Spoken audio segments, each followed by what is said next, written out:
Sore, sidang jemaat yang dikasihi Tuhan, bertemu kembali pada kesempatan sore hari ini untuk belajar firman Tuhan. Kita bersyukur hari ini Tuhan telah menolong, menyertai kita. Namun sebelum kita akan belajar, mari kita masuk di dalam doa terlebih dahulu. Mari kita berdoa. Bapa di dalam sorga, terima kasih untuk waktu dan kesempatan yang Tuhan berikan kepada kami di kesempatan sore hari ini, di mana kami kembali mau belajar kebenaran firman Tuhan. Ya Tuhan, tolong kami untuk mengerti dan memahami apa yang hendak Engkau ajarkan kepada kami. Sehingga dengan kami belajar firman-Mu, menolong kami untuk mengerti apa yang Tuhan kehendaki dan apa yang Tuhan pesankan kepada kami. Berkati kami semua, baik jemaat-Mu maupun hamba-Mu yang akan mengajarkan firman-Mu. Biarlah semuanya Engkau pimpin, Engkau tuntun senantiasa. Terima kasih Bapa di surga. Kami menyerahkan waktu ini hanya di dalam tangan pimpinan-Mu saja. Terpujilah Engkau ya Tuhan, di dalam Kristus Yesus Allah kami yang hidup. Kami datang berdoa dan bersyukur dan meletakkan jam pembelajaran firman Tuhan di sore hari ini. Amin. Maka hari ini kita akan melihat di dalam 1 Petrus 4 ayat 7 sampai dengan ayat ke-11. Saya membaca kepada kita, Bapak Ibu jemaat bisa mengikutinya. Kesudahan segala sesuatu sudah dekat. Karena itu, kuasailah dirimu dan jadilah tenang, supaya kamu dapat berdoa. Tetapi yang terutama, kasihilah sungguh-sungguh seorang akan yang lain, sebab kasih menutupi banyak sekali dosa. Berilah tumpangan seorang akan yang lain dengan tidak bersungut-sungut. Layanilah seorang akan yang lain sesuai dengan karunia yang telah diperoleh tiap-tiap orang sebagai pengurus yang baik dari karisi karunia Allah. Jika ada orang yang berbicara, baiklah ia berbicara sebagai orang yang menyampaikan firman Allah.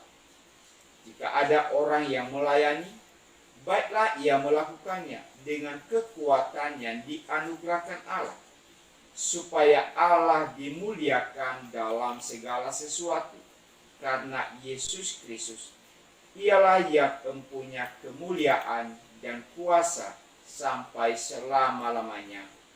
Amin.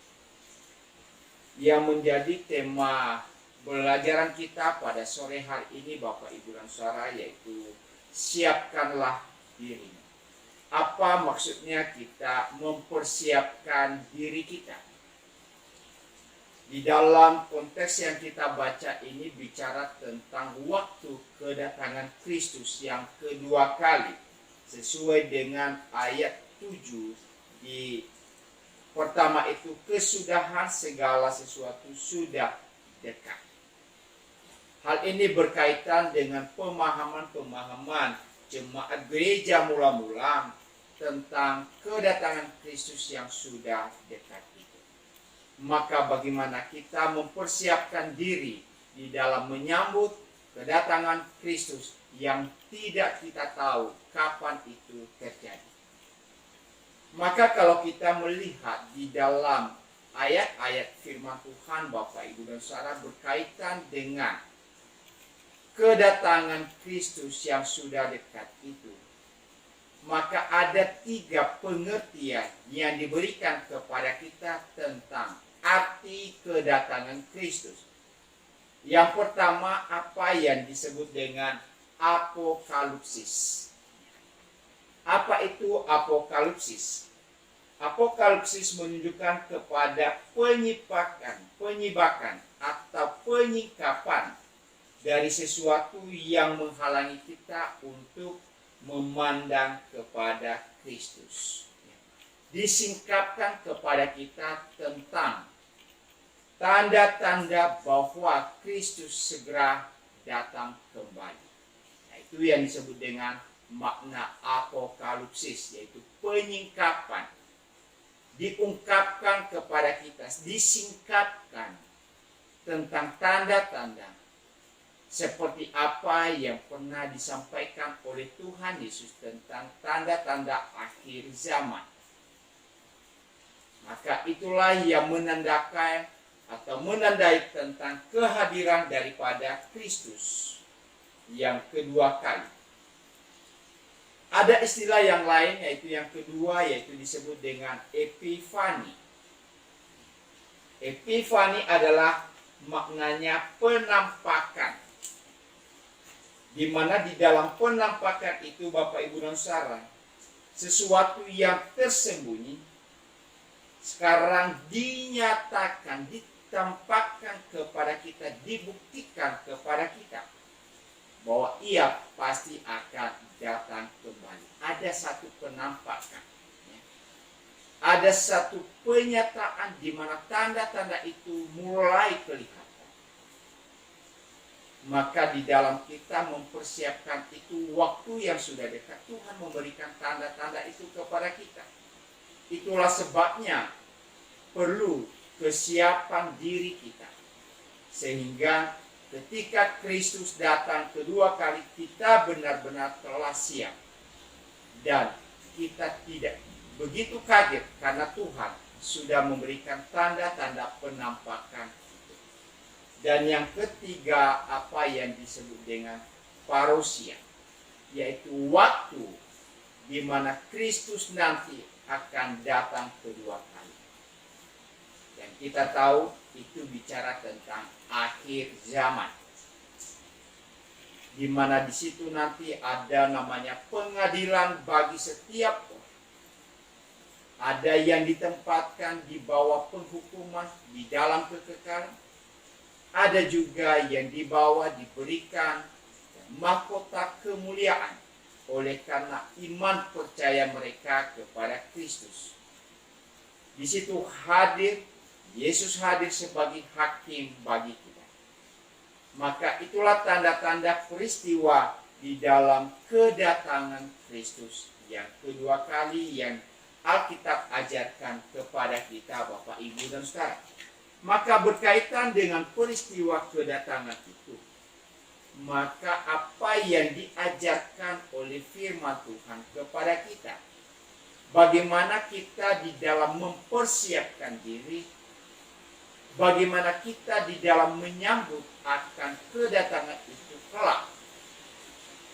Yang sekali lagi saya katakan, kita tidak tahu kapan itu, tetapi kita perlu mempersiapkan diri dengan baik, seperti perumpamaan Tuhan Yesus tentang 10 gadis, di mana ada 5 yang bijaksana, ada 5 gadis yang dikatakan bodoh. Maka itulah sebabnya di dalam bagian ini Rasul Petrus mengingatkan kepada kita, karena waktu yang sudah dekat itu, maka diingatkan, karena itu kuasailah dirimu dan jadilah tenang, supaya kamu dapat bertobat. Katakan di situ, Bapak, Ibu, dan Saudara, karena itu kuasailah dirimu. Apa makna daripada kita harus menguasai diri? Menguasai diri berarti kita harus bisa bijak di dalam melakukan segala sesuatu. Kita tidak boleh ceroboh di dalam bertindak, melakukan segala sesuatu. Kita harus menjaga pikiran kita di dalam kita bertindak dan melakukan sesuatu. Artinya apa? Sebelum kita bertindak, sebelum kita berbuat sesuatu, sebelum kita melakukan sesuatu, maka terlebih dahulu kita harus apa? Penuh dengan pertimbangan. Itu yang disebutkan kita harus bersikap bijak di dalam apa? Kuasailah diri. Jangan kita dikendalikan oleh emosi kita, jangan dikendalikan kita oleh hal-hal yang sifatnya duniawi, sehingga kita benar-benar tidak mempersiapkan diri dengan baik. Sekali lagi di dalam contoh perumpamaan 10 gadis, di mana ada 5 gadis yang bijaksana, di mana mereka tidak tahu kapan pengantin laki-laki itu datang. Namun apa yang mereka lakukan, Bapak, Ibu, dan Saudara? Mereka benar-benar mempersiapkan pelita mereka. Bukan hanya pelita mereka yang mereka persiapkan, tapi juga minyak. Sehingga apa? Kalaupun pengantin datang, entah kapan waktunya, baik siang maupun malam, maka mereka tetap apa? Memancarkan pelita mereka dengan baik. Pelita mereka tetap bersinar, pelita mereka tetap bercahaya. Dan kita tahu di Alkitab mengajarkan itu kepada kita, bahwa ketika pengantin laki-laki itu datang dengan tiba-tiba dan datang pada malam hari, di mana mereka semua sudah terlelap tidur, maka 5 gadis yang bijaksana ini sudah benar-benar menyambut dengan baik. Tapi bagaimana dengan 5 gadis yang bodoh? Mereka sudah membawa pelita mereka, tapi apa yang terjadi? Mereka tidak mempersiapkan yang namanya minyak, sehingga pelita mereka tetap nyala. Maka ketika pengantin laki-laki datang pada malam hari, maka pelita mereka sudah mulai redup. Mereka benar-benar tidak siap. Sehingga apa yang mereka lakukan? Mereka pergi untuk membeli yang namanya minyak itu.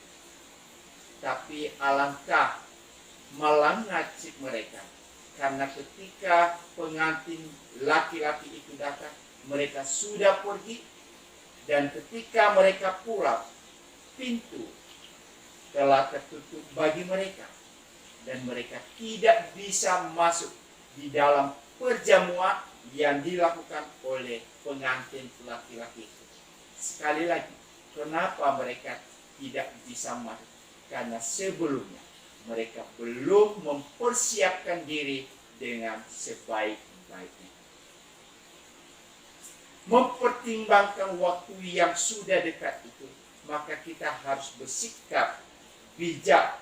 Kita harus menjaga pikiran kita. Kita tidak boleh bertindak terlalu gegabah dalam hidup kita. Kita harus tetap diliputi dengan kewaspadaan.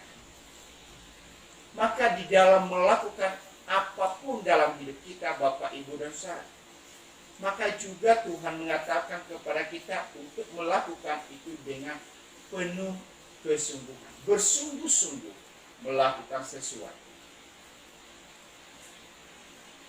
Ketika Kristus datang kedua kali nantinya, maka kita ditemukan sedang melakukan tugas kita dengan sungguh-sungguh. Maka sungguh berbahagialah kita, Bapak, Ibu, dan Saudara. Kenapa? Tuhan mendapatkan kita tetap di dalam kesungguhan melakukan apa yang Tuhan pesankan kepada kita. Makanya Rasul Petrus ingatkan, ini adalah kuasailah dirimu, karena waktu yang sudah dekat. Sekali lagi, ini juga bicara karena kondisi yang mereka hadapi pada saat itu. Karena mereka sedang mengalami yang namanya penganiayaan, penderitaan yang begitu berat.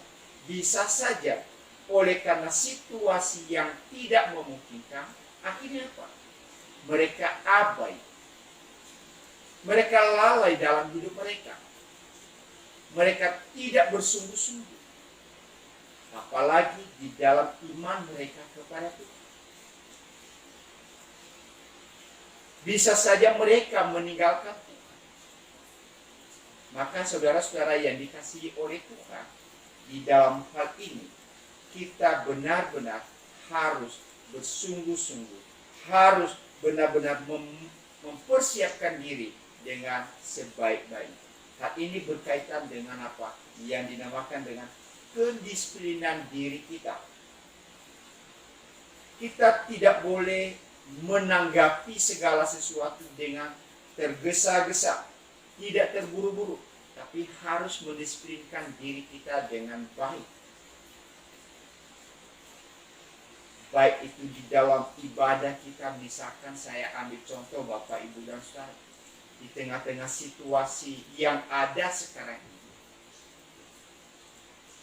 maka kita juga perlu mendisiplinkan diri kita di dalam ibadah. Sekalipun orang lain kita tidak tahu bagaimana kita melaksanakan ibadah kita, tapi Tuhan benar-benar memahami itu. Tuhan mengerti hal demikian. Maka mari kita mempersiapkan diri dengan disiplin yang baik dalam hal ini. Kita harus bisa menguasai diri kita dari setiap godaan-godaan atau cobaan-cobaan yang ada, sehingga apa? Kita tidak mendisiplinkan ibadah kita dengan baik. Ibadah yang kita lakukan baik tiap minggu, bagaimana Bapak, Ibu, dan Saudara? Apakah kita tetap bersungguh-sungguh mendisiplinkan diri kita mengikuti ibadah, entah itu secara offline atau itu secara tatap muka, secara live stream? Bagaimana dengan doa kita? Apakah kita juga mendisiplinkan diri dengan baik di dalam doa-doa yang kita lakukan? Di dalam segala keadaan-keadaan yang terjadi, pengucapan syukur kita kepada Tuhan tetap kita disiplinkan. Waktu kita, apakah kita juga bisa memberikan waktu yang terbaik kepada Tuhan? Ini perlu disiplin diri. Dan disinilah manfaat yang dikatakan dalam bagian ini. Kita harus menguasai diri. Kita harus tetap melatih diri kita dengan baik. Sehingga apa? Kalaupun kedatangan Kristus yang kedua kali, kapan itu kan tidak kita tahu, tetapi kita benar-benar telah mempersiapkan diri sejak dari sekarang. Maka itu bicara tentang bagaimana kita bisa mendisiplinkan diri dengan sebaik-baik. Maka di dalam pendisiplinan diri, dalam menguasai diri ini juga Bapak, Ibu, dan Saudara, perlu di dalam makna kata ini adalah kewaspadaan. Saudara-saudara yang dikasihi Tuhan, kalau kita membaca di dalam Injil Matius tentang tanda-tanda akhir zaman, maka Tuhan Yesus mengingatkan kepada kita bahwa menjelang kedatangan Kristus yang kedua kali, maka akan muncul yang namanya nabi-nabi palsu. Akan muncul yang namanya antikristus. Muncul yang namanya orang-orang yang akan menyerang dan juga memberikan intimidasi kepada kita tentang iman percaya kita. Dan yang lebih susahnya, tadi sudah saya singgung, yaitu kehadiran yang namanya antikristus dan kehadiran daripada nabi-nabi palsu yang mencoba mengajar itu bahwa Kristus adalah diri mereka, mengajarkan hal-hal yang tidak sesuai dengan kebenaran firman Tuhan, mengajarkan sesuatu hal yang tidak lagi berpatokan kepada Alkitab. Maka itu yang dikatakan di sini, kita perlu menguasai diri, kita perlu waspada untuk hal yang demikian. Maka itulah sebabnya saya sampaikan kepada kita Bapak, Ibu, jemaat, khususnya jemaat gereja Eliosma, untuk senantiasa waspada. Tidak gampang kita percaya tentang sesuatu kalau hal itu tidak berdasarkan kepada kebenaran firman Tuhan.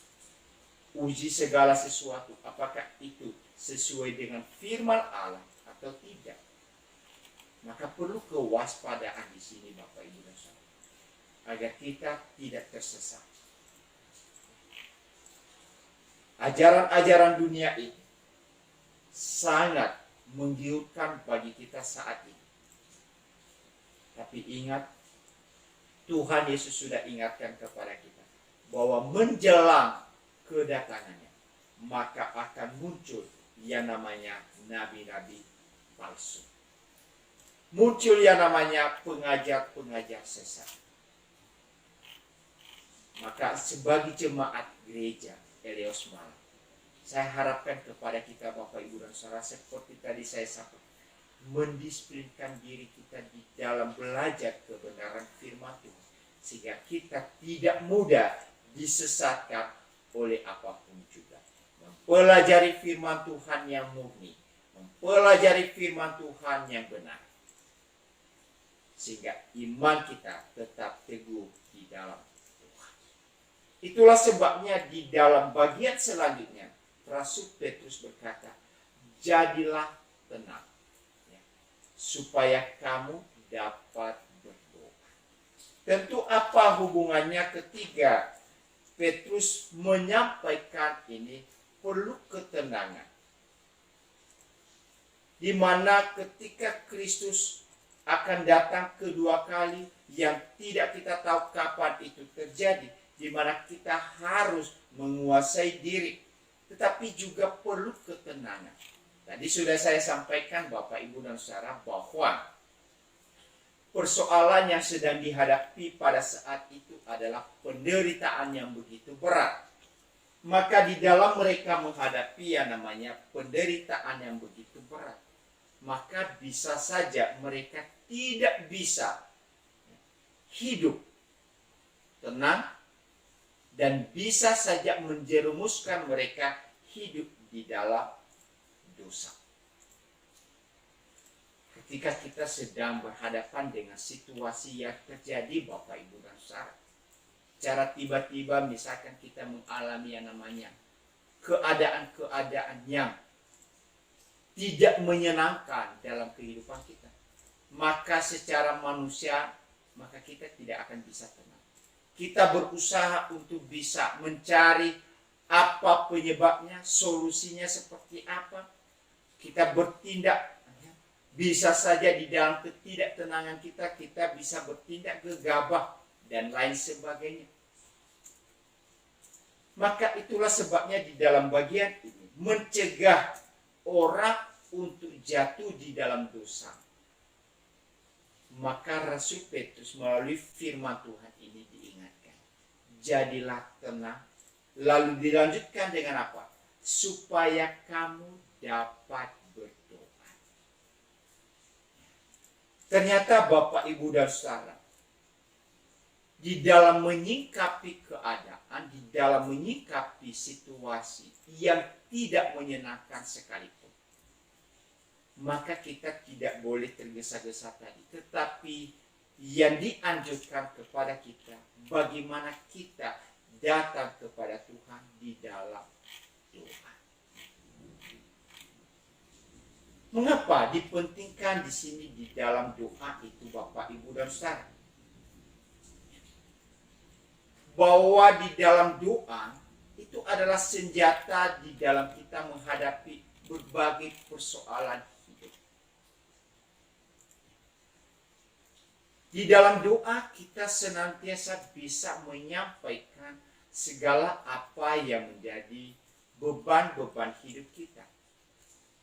Di dalam doa kita bisa berkomunikasi, mengutarakan segala situasi dan keadaan-keadaan yang kita hadapi. Beberapa waktu yang lalu saya sampaikan kepada kita Bapak Ibu dan Saudara, bahwa doa itu sebuah komunikasi kita, di mana kita menyampaikan apa yang menjadi beban-beban hidup kita. Sebuah komunikasi yang intens dengan Tuhan. Kita menyampaikan segala pergumulan-pergumulan hidup kita. Dan di dalam doa itu kita ingin menemukan apa yang menjadi jawaban Tuhan di dalam hidup kita. Maka solusi-solusi yang Tuhan berikan kepada kita di dalam firman Tuhan, bagaimana menyikapi keadaan-keadaan yang terjadi, situasi-situasi yang terjadi. Maka marilah kita memelihara kehidupan doa yang baik dan benar. Sekali lagi saya hubungkan di dalam apa yang saya sampaikan pertama tadi, yaitu disiplin kita di dalam doa kepada Tuhan. Bagaimana kita memelihara ya, kedekatan kita kepada Tuhan. Bagaimana kita bisa memelihara bentuk komunikasi kita dengan Tuhan. Kita senantiasa bisa datang sewaktu-waktu, kapan saja kepada Tuhan. Itulah adalah sebuah jawaban yang Tuhan berikan kepada kita. Sebuah solusi di saat-saat kita lemah, di saat-saat kita tidak berdaya, di saat-saat kita tidak mampu mengatasi segala berbagai persoalan hidup kita. Tuhan berkata, datanglah kepadaku di dalam doa. Doa dengan penuh ketenangan. Oleh karena itu, Bapak, Ibu, dan Saudara, di dalam bagian ini, Rasul Petrus ingatkan kepada orang percaya bahwa mereka tidak boleh mengabaikannya namanya doa itu. Itulah sebabnya sebelum dia mengungkapkan tentang supaya kamu dapat berdoa, dia berkata, kuasailah dirimu. Disiplinkanlah dirimu dengan baik. Jadi Bapak, Ibu, dan Saudara, mari kita juga senantiasa memberikan waktu-waktu yang terbaik dalam kehidupan kita di dalam doa dan permohonan kita kepada Tuhan.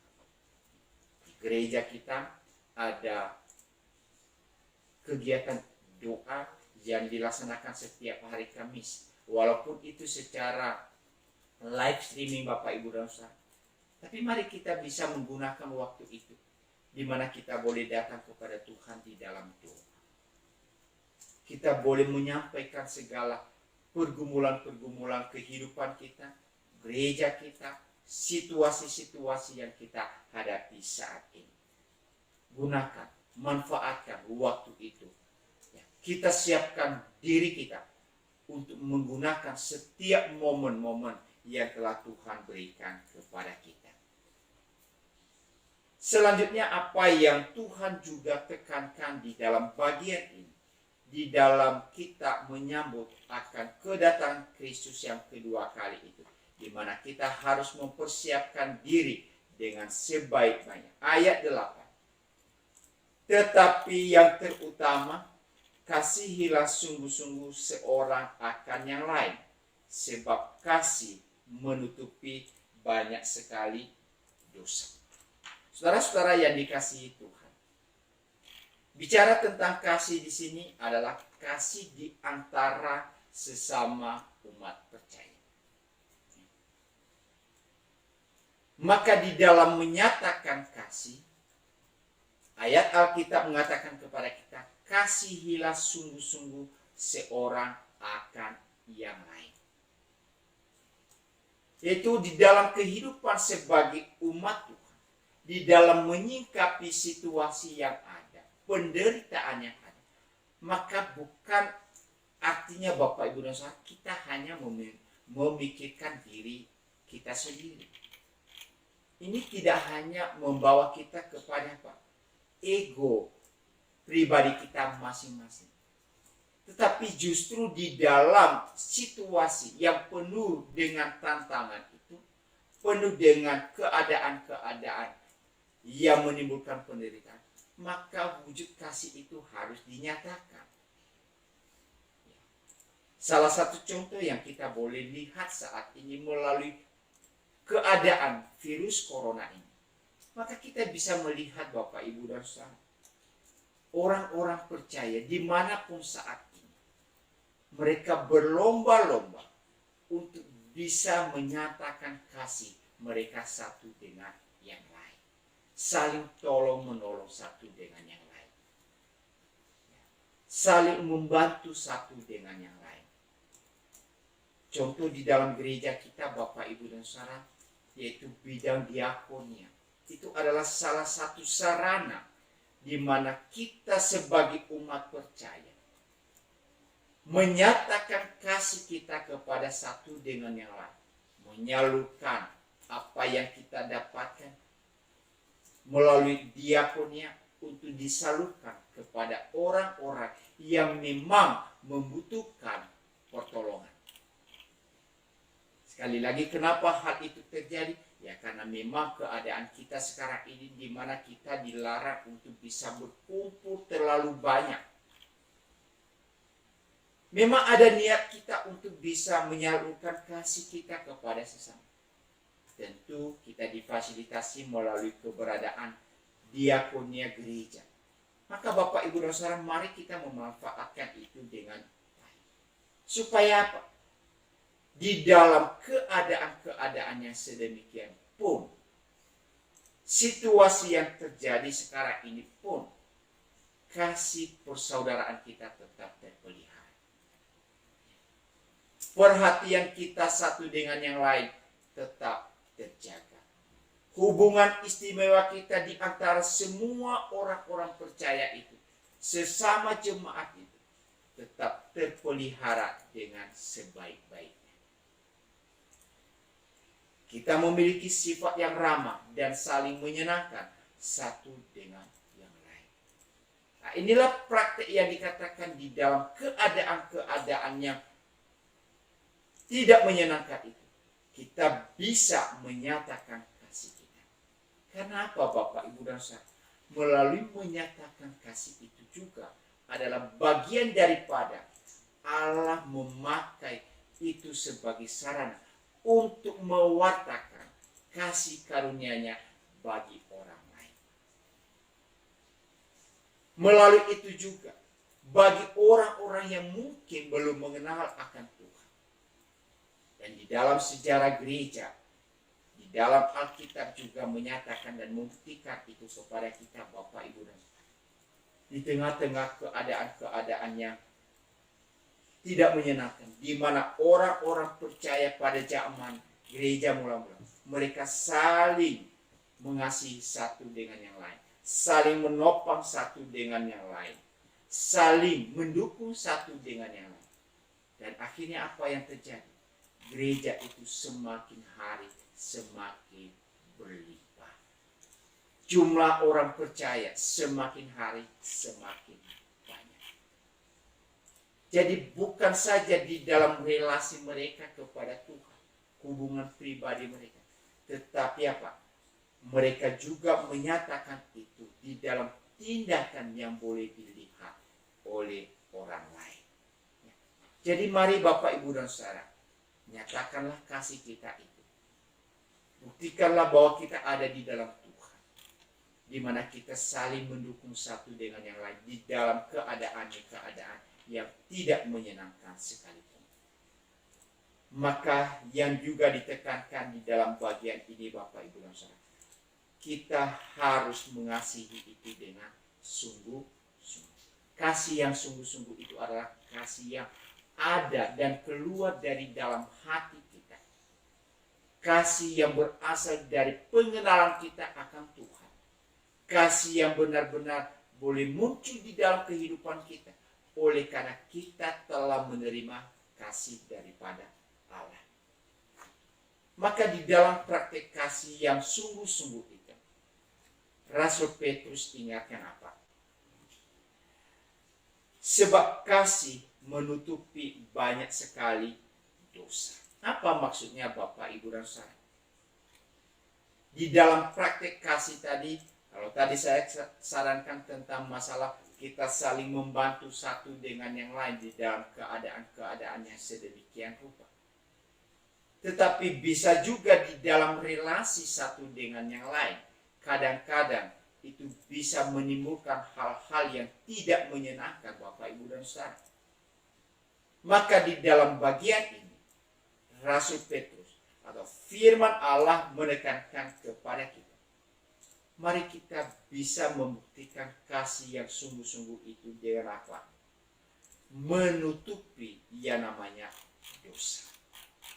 Apa maknanya kita menutupi dosa itu Bapak Ibu dan Saudara?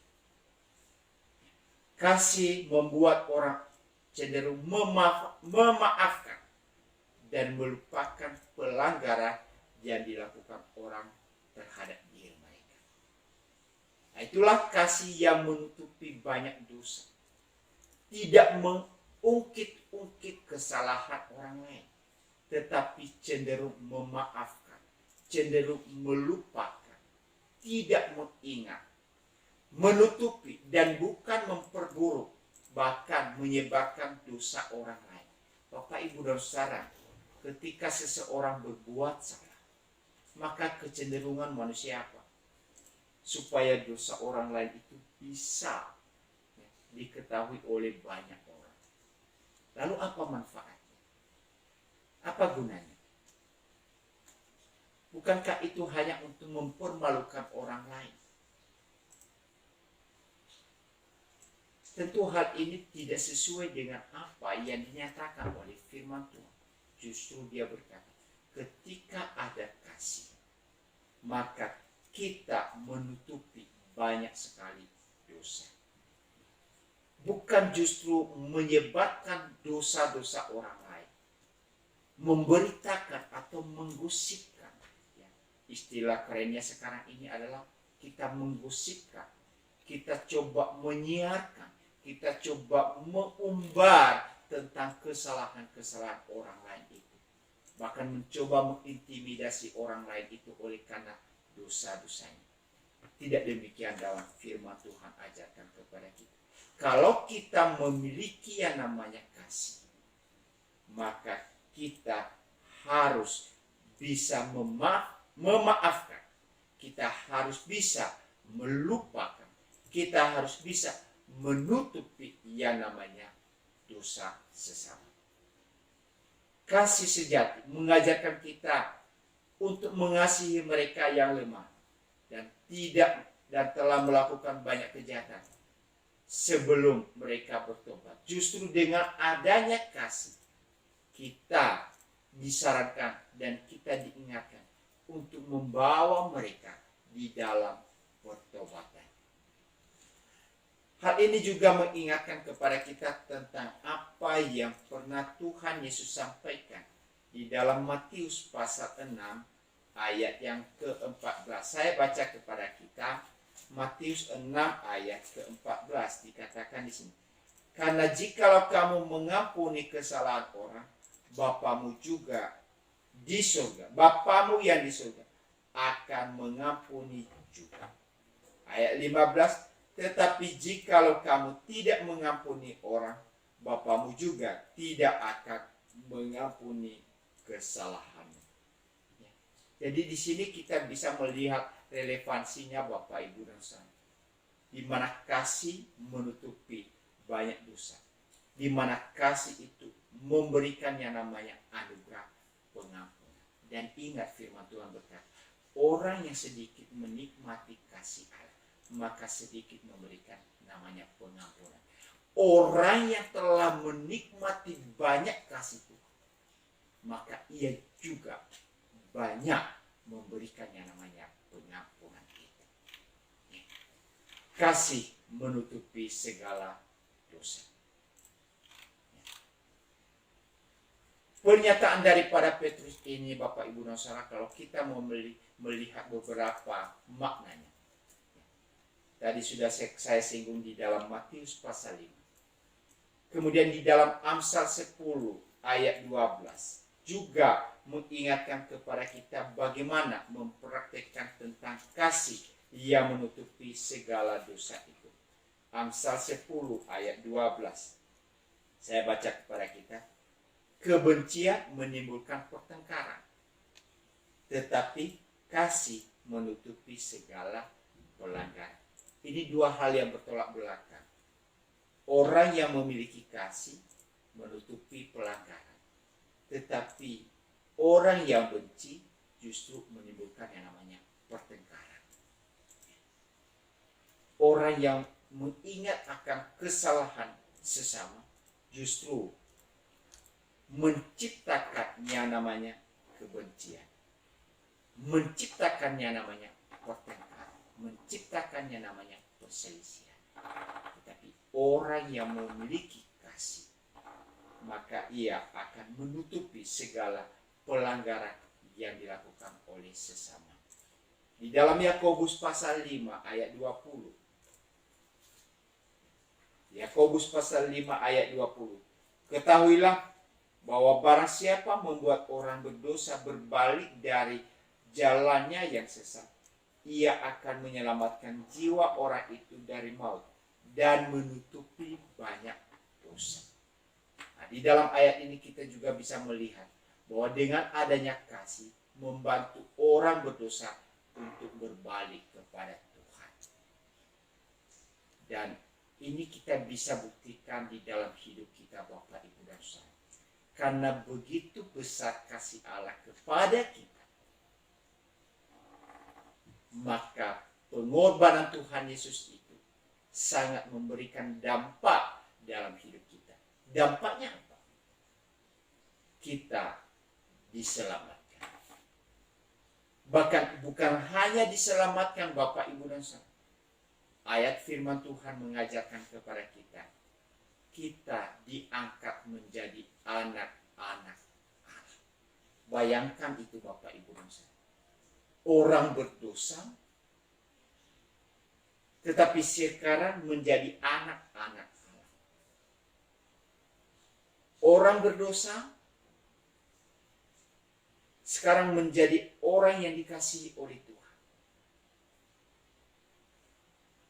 Apakah itu kita layak menerima? Tentu tidak. Kenapa? Allah itu begitu benci terhadap yang namanya dosa. Tetapi di dalam kasih-Nya yang begitu besar itu, Ia menunjukkan arti daripada pengampunan. Ia membuktikan tentang manfaat, memaafkan, mengampuni daripada segala dosa yang kita lakukan. Melalui pengorbanan Kristus di atas kayu salib, itulah yang menunjukkan kepada kita bagaimana kasih Allah itu dinyatakan kepada kita. Maka sungguh bersyukur ke hidup kita, Bapak, Ibu, dan Saudara. Karena apa? Tuhan telah menunjukkan kasih itu kepada kita. Maka sebagai orang percaya, mari kita juga bisa menunjukkan kasih kita kepada satu dengan yang lain. Selain itu, di dalam kasih dikatakan apa? Mari kita juga melakukan itu dengan memberikan tumpangan kepada satu dengan yang lain. Sekali lagi saya baca di dalam 1 Petrus pasal 4 itu ayat 9. Berilah tumpangan seorang akan yang lain dengan tidak bersungut-sungut. Artinya apa, Bapak, Ibu, dan Saudara? Bahwa orang-orang Kristen tidak saja harus mengasihi, tetapi juga saling memberikan namanya tumpangan. Artinya apa? Kalau kasih itu adalah sebuah kata, tetapi kasih bisa juga dibuktikan melalui hal yang real, yang nyata, di mana kita bisa membuka diri kita bagi orang lain. Sekali lagi, di dalam konteks bagian ini, situasi yang mereka hadapi, mereka di dalam penderitaan. Dan di dalam keadaan menderita, Bapak, Ibu, dan Saudara, justru firman Tuhan ingatkan mereka, mereka harus bisa membuka diri mereka bagi orang lain. Kalau ada orang lain yang memerlukan mereka. Bahkan mereka bisa memberikan rumah mereka menjadi tempat bagi orang lain untuk berteduh. Yaitu memberikan tumpangan. Saudara-saudara yang dikasihi Tuhan, disinilah satu bukti yang kita bisa lihat di dalam kasih itu. Bukan oleh karena mereka punya sesuatu, maka mereka bisa membuka diri mereka bagi orang lain. Tetapi di dalam keterbatasan mereka, di dalam penderitaan sekalipun, mereka bisa membuka diri mereka, bisa menjadi tempat bagi orang lain untuk bisa menikmati sukacita. Jadi Bapak, Ibu, dan Saudara, bukan menjadi alasan bagi kita di saat-saat kita tidak bisa, tidak punya sesuatu, tidak bisa sesuatu, maka kita bisa menolak orang lain. Bukan itu. Tetapi kasih itu kita bisa buktikan dengan kita bisa memberikan kasih yang nyata bagi sesama kita. Maka di dalam bagian ini juga diingatkan apa? Di dalam memberikan tumpangan bagi seseorang, maka itu harus dilakukan dengan ketulusan, tidak dengan bersungut-sungut. Kita telah memperoleh kasih daripada Allah dengan cuma-cuma, maka marilah kita juga memberikan itu dengan cuma-cuma. Selanjutnya Bapak, Ibu, dan Saudara, di dalam apa yang diajarkan oleh firman Tuhan, yaitu memanfaatkan karunia-karunia yang telah Tuhan berikan kepada kita. Ayat 10, layanilah seorang akan yang lain, sesuai dengan karunia yang telah diperoleh tiap-tiap orang sebagai pengurus yang baik dari kasih karunia Allah. Di sini kita menemukan istilah kasih karunia, yaitu karisma, di mana kata ini berasal dari kata charis, yaitu kasih karunia Allah. Maka karunia-karunia Allah adalah pemberian kasih yang tidak berdasarkan kepantasan atau prestasi untuk kita banggakan. Kita tidak berhak untuk menerimanya. Tetapi Tuhan memberikan itu kepada kita. Supaya apa? Supaya setiap orang percaya diperlengkapi Allah dalam tujuan pelayanan.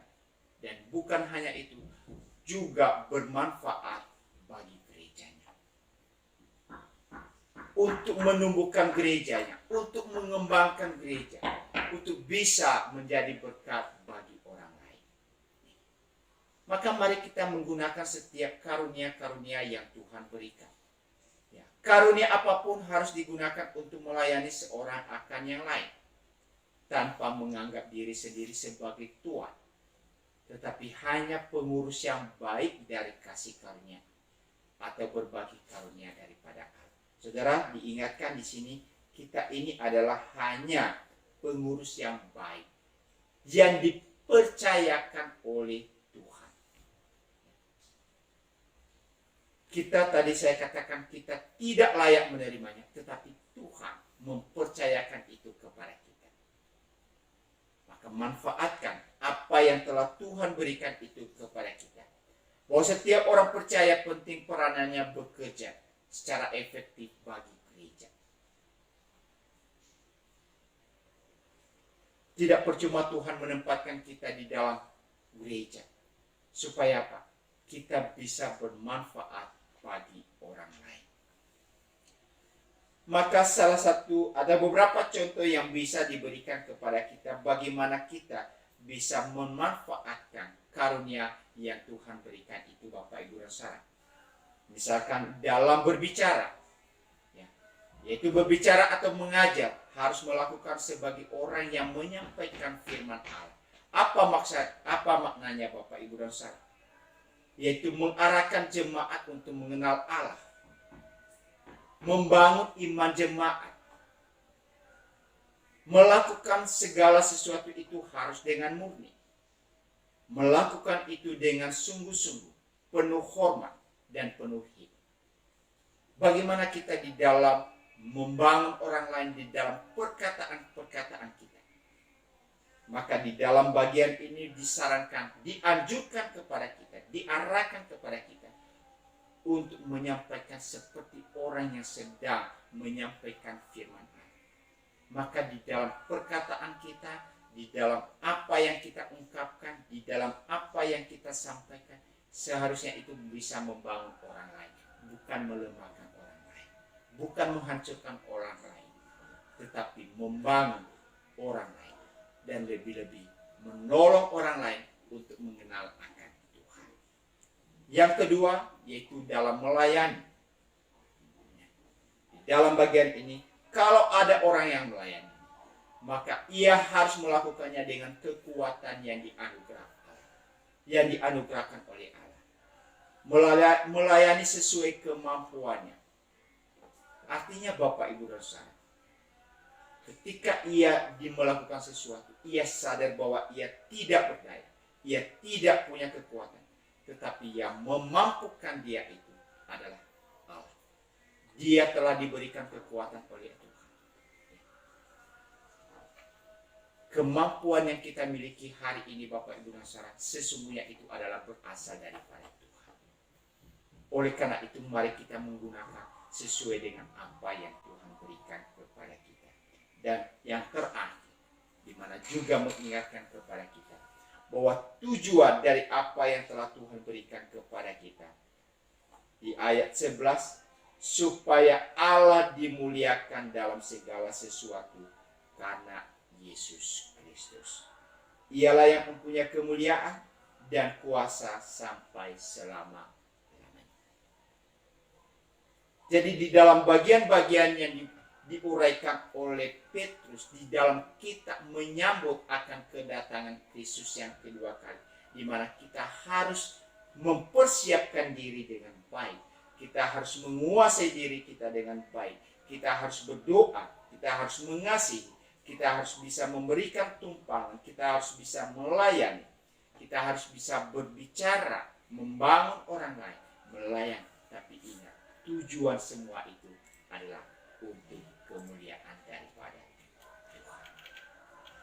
Maka saudara-saudara yang dikasihi Tuhan, apapun yang kita lakukan, marilah kita melakukannya itu kemuliaan bagi nama Tuhan.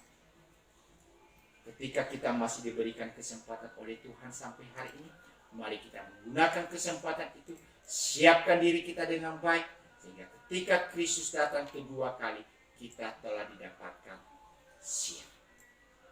Kapanpun waktunya yang tidak kita tahu, tapi kita benar-benar telah siap sedia. Kiranya Tuhan memberkati kita. Mari kita masuk di dalam doa. Bapa di surga, kami bersyukur kepadamu di sore hari ini. Kami boleh belajar firman Tuhan. Apa yang telah kami pelajari, biarlah kami boleh terapkan itu di dalam kehidupan kami. Terima kasih Tuhan, tolong kami di dalam melakukan apa yang Tuhan pesankan, apa yang Tuhan ajarkan kepada kami. Terima kasih Bapa di surga. Di dalam Kristus Yesus Tuhan kami, Allah kami yang hidup, kami berdoa. Amin. Tuhan memberkati Bapak Ibu jemaat sekalian.